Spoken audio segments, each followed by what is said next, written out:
Baik, assalamualaikum warahmatullahi wabarakatuh. Kelompok 5 di sini akan menjelaskan tentang peran dan dampak sosial dari teknologi informasi komunikasi, baik dari dampak sosial yang positif maupun yang negatif. Nah, tugas saya di sini akan menjelaskan tentang peran dampak sosial teknologi peran sosial dari teknologi informasi dan komunikasi. Di sini perannya itu teknologi informasi komunikasi bukan hanya internet. Maksudnya perannya itu tidak hanya sebagai atau lebih dominan ke dunia internet. Karena anggapan ini benar namun kurang tepat seperti itu. Telah ada internet atau jaringan informasi dan telekomunikasi. Sebelum internet muncul itu sudah ada jaringan lokal, ada peralatan IT yang baik yang bekerja berdasarkan prinsip komputasi maupun secara mekanik elektrik. Contoh, perangkat IT yang bekerja menggunakan mekanik elektrik adalah mesin ketik elektronik. Jadi dulu ada mesin ketik elektronik sebelum adanya internet. Alat cetak semi otomatik, relay atau switch telepon di sentral telepon, papan reklame yang dioperasikan menggunakan rangkaian elektronik analog dan lain sebagainya. Fungsinya TIK itu tidak hanya sebagai internet namun juga sebagai bahan elektronik untuk keperluan lainnya. Yang kedua, peranannya itu bebas menjadi sumber informasi. Nah, bebasnya di sini tidak hanya sebagai seperti tadi, tidak hanya untuk dunia internet saja, tapi untuk informasi juga, baik menerima ataupun mengirim seperti itu, berbentuk suara, gambar, data, teks maupun kombinasi dari semua itu, misal televisi atau apa seperti itu. Jadi TIK itu bisa sebagai penyampaian sebuah informasi. Dan yang ketiga yaitu keseragaman gaya dan penampilan. Keseragaman gaya dan penampilan maksudnya seperti radio, televisi, dan internet mendorong terjadinya universalisasi gaya hidup dan penampilan. Nah, di sini biasanya anak ABG itu menggunakan sebuah gadget atau laptop atau apa gitu. Jika kita perhatikan bila semula. Nah, yang kelima di sini tadi kan yang ketiga di sini itu sebagai keseragaman gaya dan penampilan.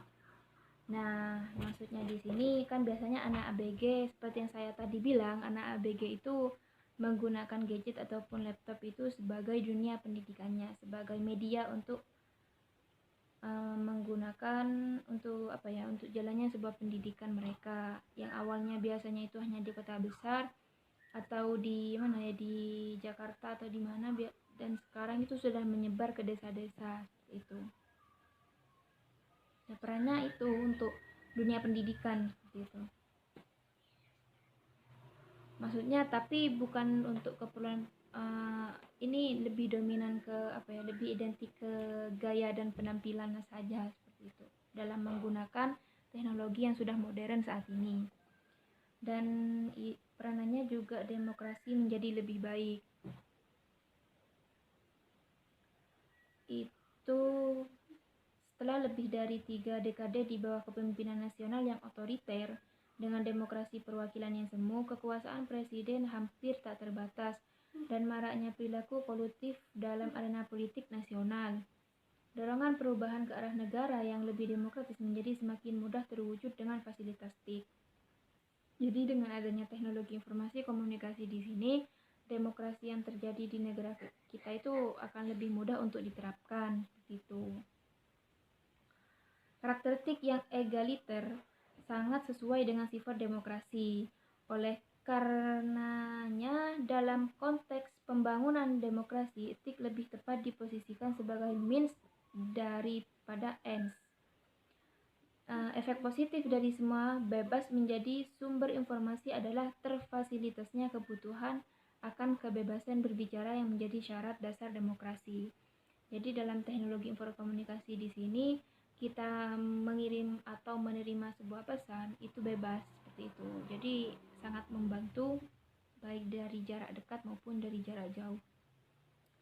Sebagai peluang bisnis baru, meskipun memiliki banyak dampak positif, di sini dampak negatifnya ya. Akan tetapi ternyata teknologi informasi komunikasi memiliki beberapa dampak negatif yang cukup mengganggu kehidupan sehari-hari. Kebanyakan dampak tersebut disebabkan karena penyalahgunaan dari teknologi itu sendiri, ataupun disebabkan kurangnya pemahaman dan etika dari pemakai, maksudnya dari orang yang memakai media tersebut. Gitu.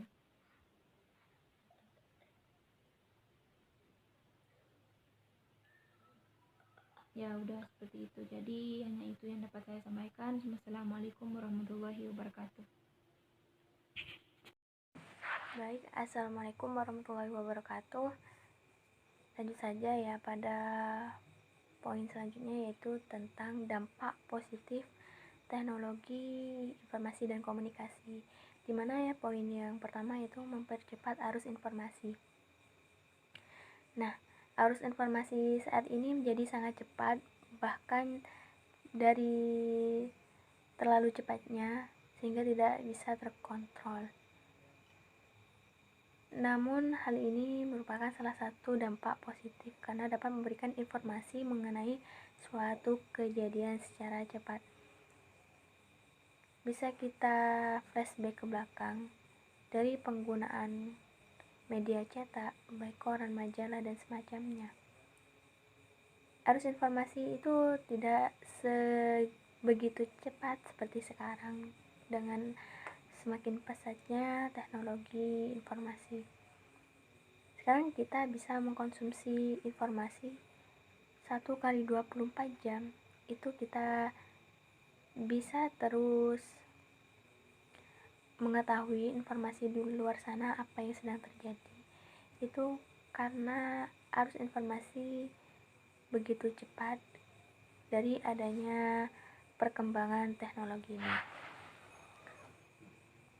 Terus yang kedua, mempermudah akses informasi terbaru. Sebenarnya sih tidak hanya informasi terbaru, kita bisa mengakses informasi terdahulu kayak sejarah gitu. Itu juga merupakan dampak positif. Jadi kita bisa mempelajari hal-hal terdahulu juga seperti itu.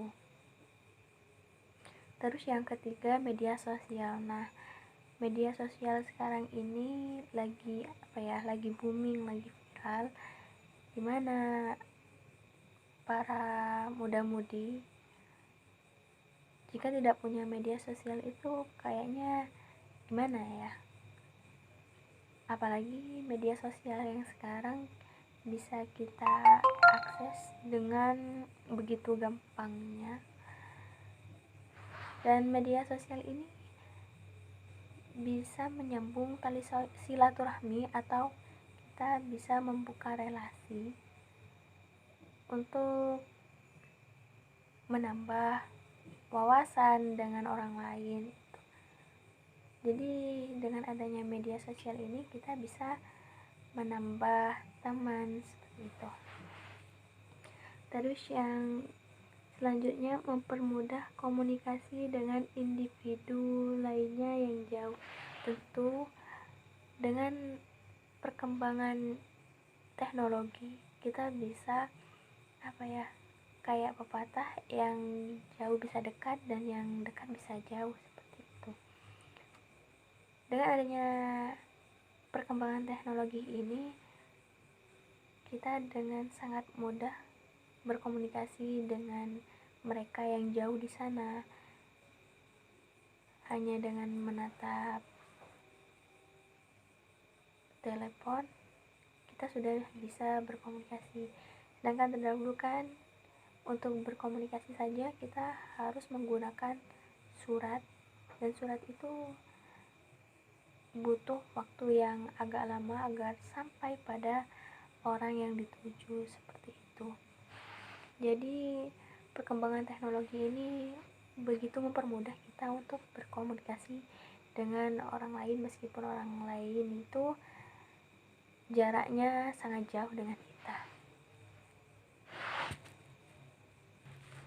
Terus yang selanjutnya yaitu sharing dan berbagi file. Nah, berbagi file atau kita nge-share file ataupun dokumen saat ini begitu mudah. Kita bisa nge-share file itu hanya dalam hitungan detik, menit, ya mungkin tidak sampai jam, seperti itu. Begitu canggihnya teknologi saat ini. Terus yang selanjutnya itu dampak positif bagi bagi pendidikan. Itu saya selaku mahasiswa itu bisa lebih mudah mengakses materi yang disampaikan oleh dosen, seperti itu. Dan mungkin siswa, mahasiswa, dan yang lainnya itu lebih mudah mengakses materi apa yang disampaikan oleh gurunya, sehingga pengetahuan yang didapat itu tidak hanya terletak di dalam kelas saja, namun kita di rumah sambil searching materi yang disampaikan oleh guru tadi, sehingga kita bisa menambah wawasan, seperti itu. Terus selain dampak positif, itu pasti ada dampak negatif dari adanya teknologi informasi dan komunikasi tersebut. Yang pertama yaitu individu menjadi malas untuk bersosialisasi secara fisik. Jelas, karena dari saking keasikannya main gadget, individu itu lebih lebih sering berada di dalam kamar daripada bersosialisasi dengan orang lain di luar. Karena seperti menemukan keasikan tersendiri gitu. Dan itu sangat tidak baik buat individu tersebut. Terus yang kedua, meningkatnya penipuan dan juga kejahatan cyber. Jelas, sekarang penipuan itu semakin merajalela dengan semakin canggihnya teknologi. Kejahatan itu meningkat, seperti seperti kasus hoax, seperti itu juga merupakan dampak negatif yang disalahgunakan oleh oknum-oknum tertentu. Terus yang ketiga, konten negatif yang berkembang pesat. Ya, ketika kita tidak menggunakan teknologi itu secara baik, maka larinya pada konten-konten yang berbau pornografi. Karena di sana kita bisa mengakses seluruh informasi, baik berupa data, gambar, maupun tulisan. Di sana itu lengkap. Jadi ketika kita tidak menggunakannya secara baik, maka kita akan terarah pada konten yang berbau pornografi. Dan itu dampak buruk banget bagi diri kita sendiri, seperti itu. Nah, yang selanjutnya itu fitnah dan juga pencemaran nama baik secara luas. Ya, sekarang kita dengan mudah ngotak-ngatik media sosial, dan kita juga sangat mudah komentar sana sini lewat cuitan di Twitter, Facebook, Instagram, seperti itu. Terus yang selanjutnya, menjauhkan yang dekat. Kata saya tadi itu menjauhkan yang dekat dan mendekatkan yang jauh. Ada dampak positif yang selalu bergandengan dengan dampak negatifnya. Jadi ketika kita menggunakan teknologi itu untuk berkomunikasi dengan yang dekat, itu malah bikin kita jauh. Soalnya apa? Biasanya kita nyamperin ke rumahnya, nah sekarang malah ada chattingan atau di IG seperti itu. Terus yang selanjutnya mengabaikan tugas dan juga pekerjaan. Nah, dari saking asiknya kita main gadget, biasanya anak-anak muda ya, terutama bagi pecinta game online, itu bisa mengabaikan tugas dan juga pekerjaannya. Jadi apapun yang berlebihan itu sebenarnya sih gak bagus buat diri sendiri. Membuang-buang waktu untuk hal yang tidak berguna. Nah, membuang waktu yang tidak berguna ini seperti apa ya? Seperti kita main game online.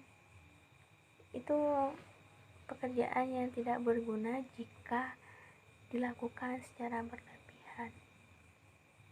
Kalau sebagai media hiburan itu boleh-boleh saja, tapi ada batasannya. Terus yang terakhir itu menurunnya prestasi belajar dan juga kemampuan bekerja. Jelas jika seseorang itu sudah kecanduan setiap harinya, setiap waktunya itu hanya digunakan untuk bermain gadget misalnya, ataupun teknologi yang lainnya. Dan memang kecanduan itu tidak bagus ya. Jadi apapun pekerjaannya itu harus diseimbangkan dengan kebutuhan seperti itu. Ya, mungkin hanya itu dari saya. Kurang dan lebihnya mohon maaf. Assalamualaikum warahmatullahi wabarakatuh.